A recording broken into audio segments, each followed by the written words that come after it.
নমস্কার।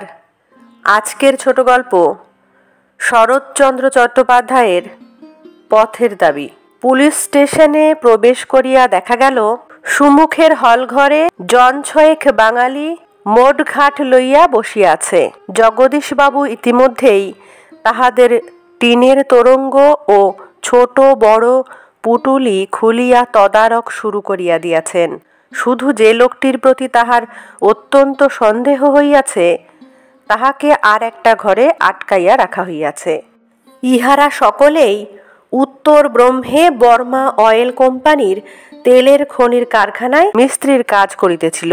সেখানের জল হাওয়া সহ্য না হওয়ায় চাকরির উদ্দেশ্যে রেঙ্গুনে চলিয়া আসিয়াছে। ইহাদের নাম ধাম ও বিবরণ লইয়া ও সঙ্গের জিনিসপত্রের পরীক্ষা করিয়া ছাড়িয়া দেওয়া হইলে পলিটিক্যাল সাসপেক্ট সব্যসাচী মল্লিককে নিমাইবাবুর সম্মুখে হাজির করা হইল। লোকটি কাশিতে কাশিতে আসিল। অত্যন্ত ফর্সা রং, রৌদ্রে পুড়িয়া যেন তামাটে হইয়াছে। বয়স ৩০-৩২ অধিক নয়, কিন্তু ভারী রোগা দেখাইল। এইটুকু কাশির পরিশ্রমেই সে হাঁপাইতে লাগিল। সহসা আশঙ্কা হয় সংসারের মেয়াদ বোধ করি বেশি দিন না।